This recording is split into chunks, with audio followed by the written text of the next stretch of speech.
bord d'un ancien couvent que s'ouvre en 1920 un restaurant, le Relais Bisson. Ce restaurant très à la mode devint à la Libération un cabaret dirigé par Jean Nouin et Jo Lanzmann, entraîneur de Marcel Cerdan. Il prend le nom de Club des Cinq. Le club est animé par Aimé Barelli et son orchestre. Au sein de ces murs a lieu la rencontre d'Édith Piaf et de Marcel Cerdan. Les murs, propriété du journal Gringoire, rival du sinistre Je suis partout, furent rachetés dans les années 50 par le père de l'actuel propriétaire, Monsieur Gozlan.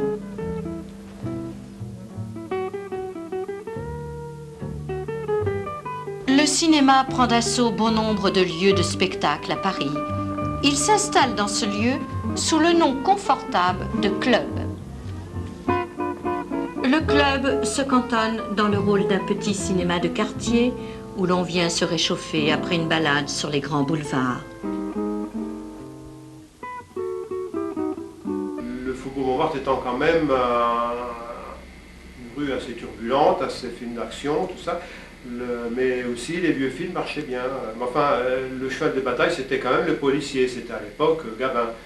Gabin, Léon Ventura, enfin tous ces films où ça bougeait. Mais on avait, c'est-à-dire le Faubourg Montmartre, c'est le reflet de son quartier aussi, il fallait que la salle s'adapte à chaque quartier. Et c'est un quartier qui vivait, on n'avait pas les mêmes gens le samedi, le dimanche, à midi, le soir, c'était une rue qui vivait pratiquement 24 heures sur 24. Alors l'après-midi on avait les familles, avec 3 ou 4 personnes de la même famille en même temps, ce qui remplissait vite les salles. Le soir, on avait la clientèle de gens qui sortaient le soir, gens seuls, couples, tout ça, cinéphiles. Et les week-ends, on avait donc encore les familles le dimanche après-midi. Et le soir, on avait les noctambules un petit peu. Le cinéma faisait partie du quartier. Même dans le centre de Paris, donc j'étais en plein 9e arrondissement, à côté des Folies Bergères, tout ça.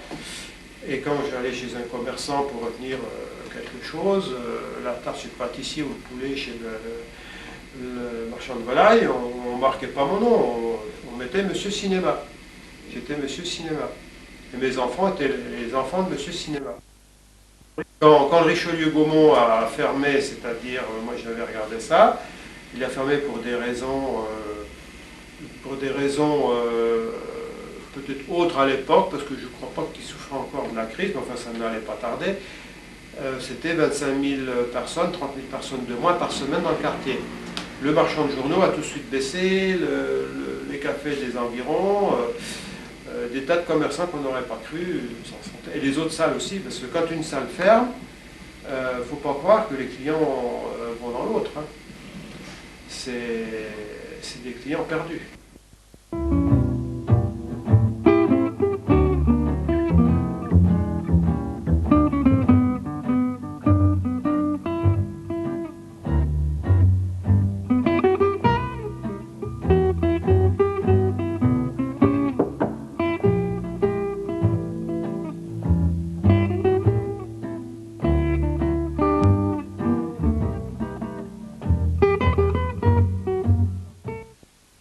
Au départ, moi je suis arrivé, donc, puisque je suis arrivé, oui, je ne vous l'ai pas dit, je suis arrivé en épousant la fille de l'exploitant. C'était pas du tout mon truc, mais j'ai trouvé ça intéressant. J'étais pas un cinéphile, mais je me suis intéressé, puis j'aimais bien ça, c'était quand même un travail intéressant.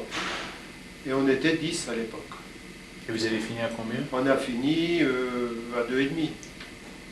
Ils ont 3, avec du bénévolat des uns des autres, enfin c'était vraiment, avec des gens mi-temps, enfin ma belle-mère à 84 ans qui faisait encore la caisse, enfin ça pouvait pas, c'était pas possible, et on mangeait de l'argent en travaillant très dur, alors bon, ça pouvait pas durer.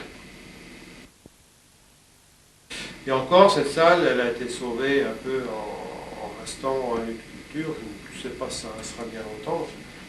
Mais j'ai pensé à des amis qui avaient vendu pour faire un prise unique pour un garage.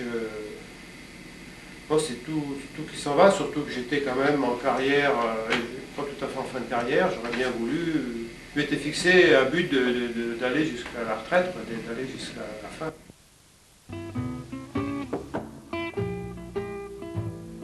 Touché en plein cœur, il disparaît en avril 1991. Un projet de restaurant d'entreprise avorta. Cela aurait été une bien triste fin si les dieux du spectacle n'en avaient décidé autrement. Il rouvre ses portes en novembre 1991 sous la forme d'un ciné-concert, passage du Nord-Ouest. On peut y voir des films, déguster une boisson ou applaudir le groupe de son choix.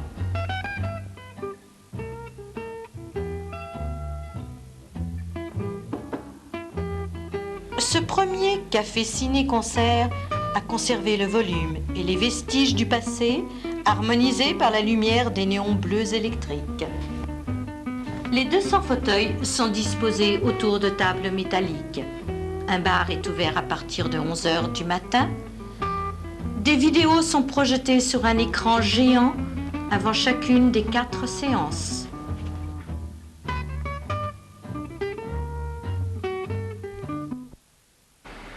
Dans notre recherche de lieux pour y implanter notre concept de musique-cinéma, on a fait le tour un peu de toutes les salles parisiennes, cinéma existantes.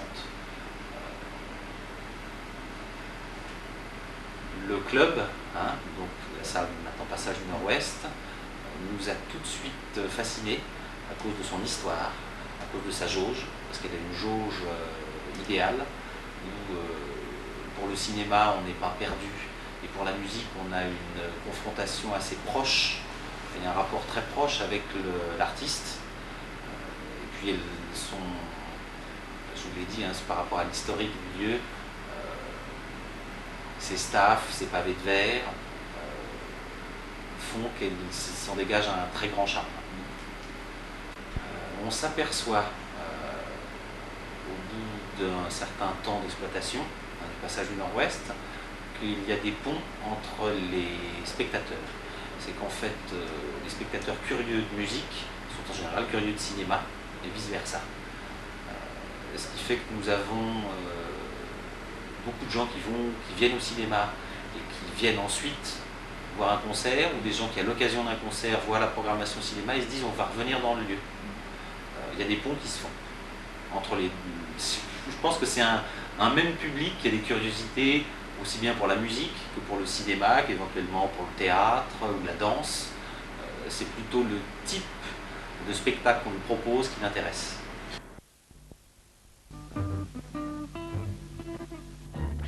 Mais ce concept ne rencontre pas le succès tant attendu. Après bien des problèmes financiers et une fermeture de 2 ans, il ouvre ses portes le 25 juin 1997 sous le nom de Théâtre du Nord-Ouest. Dirigé par le directeur de la Compagnie de l'Élan, Jean-Luc Génère, metteur en scène.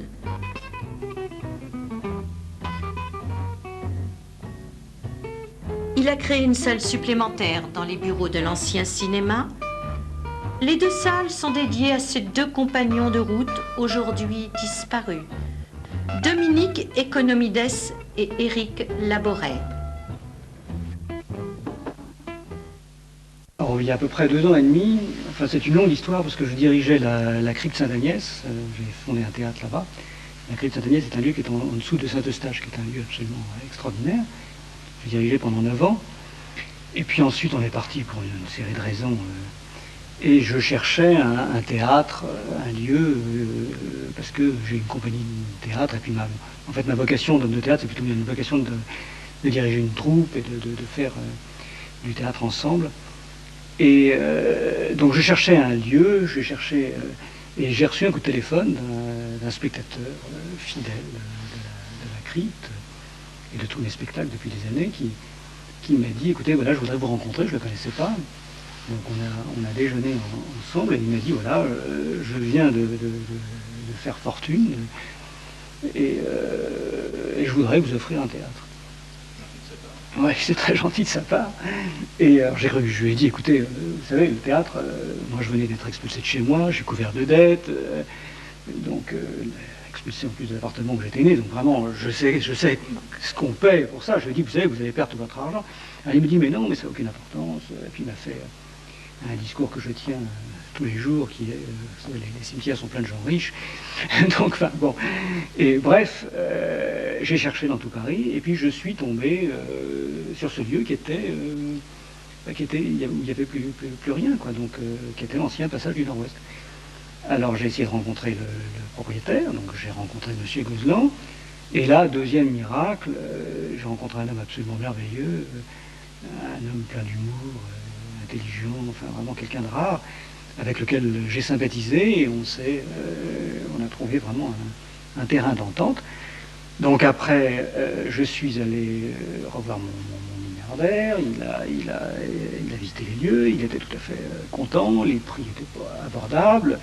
Voilà, et puis donc on a pris rendez-vous pour signer un bail, et puis la veille de prendre rendez-vous, mon milliardaire s'est désisté. Finalement, je pense que sa femme a dû lui dire, attention, ne mets pas les doigts là-dedans. Alors j'ai été très embêté, mais comme j'avais sympathisé avec ce propriétaire, avec cet homme merveilleux, il me dit, écoutez, ça serait trop bête, essayez de voir si on ne peut pas trouver une solution. Bon, bah alors ce que j'ai fait, c'est que j'ai essayé de voir avec des amis de la profession, des gens qui ont travaillé avec moi dans les années précédentes, qui ont maintenant un peu plus de moyens, de réunir de l'argent en faisant une souscription. Ici, c'est extraordinaire. En ce moment, il y a 140 comédiens qui tournent, en alternant sur 27 spectacles.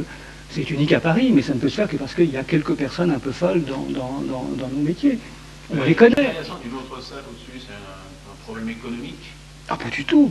C'est un problème purement artistique. De toute façon, ici, rien n'est économique. Rien n'est économique parce que c'est pas rentable. De toute façon, il y a que des dettes, c'est pas...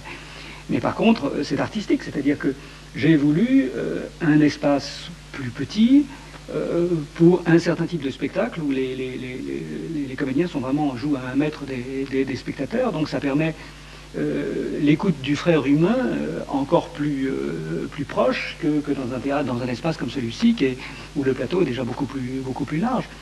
Déjà là, vous devez porter la voix, il y a un élément de théâtralité qui convient parfaitement à certains spectacles, mais pour d'autres, je donne un exemple. J'ai monté Lorenzaccio, je l'ai monté dans la petite salle, j'aurais jamais pu la monter ici.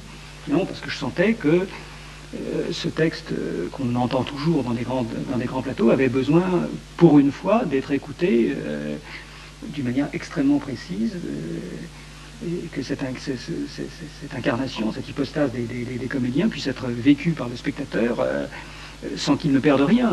La moindre expression de l'œil, la moindre intonation, la moindre, comme on répète en général 2 mois et demi, 3 mois, donc les spectacles sont très travaillés. Ça permet un type d'écoute qu'on ne peut plus avoir dans certains grands plateaux. Le Nord-Ouest est un nom emprunté à la route maritime, bien connue des navigateurs, qui relie l'Atlantique au Pacifique. Ce passage du faubourg Montmartre à Paris montre le chemin de la culture européenne. Un nom qui portera sûrement chance à ce théâtre.